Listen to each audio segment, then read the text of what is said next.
Welcome to the Musings of Jessica Marie. I'm a firm believer that everything happens for a reason. We are exactly where we are supposed to be in our journey. There is nothing, and I mean nothing, that we encounter that isn't a blessing or a lesson. Everything is literally mapped out in God's perfect timing for us.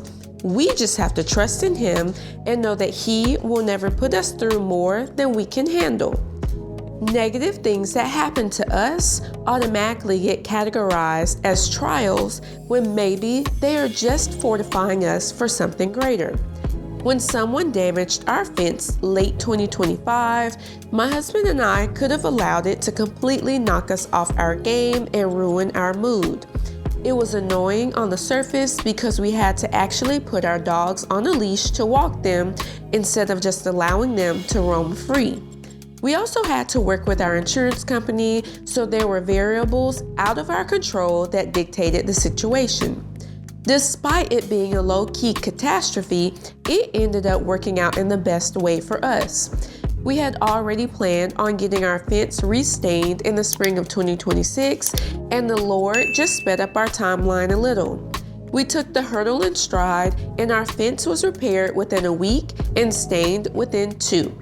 We didn't allow the inconvenience to distract us from being grateful that our house wasn't damaged, no pets were injured, and no human lives were lost. Sometimes, short-sighted thinking can really ruin your life. It'll force you to move when it's not the right time. It'll make you rage quit without taking your family or responsibilities into consideration. It'll make your temper quick to flare and your tongue reckless, leading to hurt feelings, negative perceptions, and reduced opportunities. You'll waste money unnecessarily and exhaust yourself from trying to control things that are out of your hands. You'll make strategic missteps and spend months, years, and sometimes even decades correcting. You'll make decisions based on people who don't matter instead of prioritizing those who do. You might even burn a bridge that you'll unknowingly need in the future.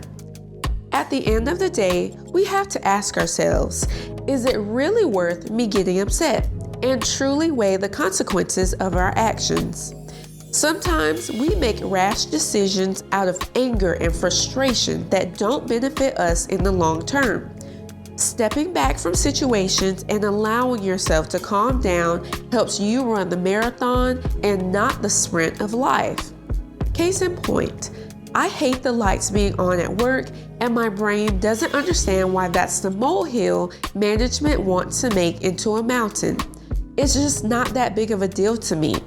While it's extremely annoying sitting under bright fluorescent lights 5 days a week, it's helping me to refocus my mind and remember that at the end of the day, I'm not responsible for anything in the business outside of my explicit job functions. I don't have to worry about an expensive light bill or potentially repairing the disconnect and low morale amongst the team. All I have to do is clock in, do my job, and leave. Of course, I would love for things to be different, but I've been around the block long enough to know that things don't really change. You have a higher chance of changing yourself than changing institutions, organizations, and businesses, so you can either accept and adapt to the new normal, go against the grain, or completely remove yourself. When it's my time to leave, I'm sure the Lord will let me know. He already knows what's going to happen, and I don't mind being the late one to the party. In the meantime, I'm prepared to play the waiting game, act my wage, and take everything one day at a time.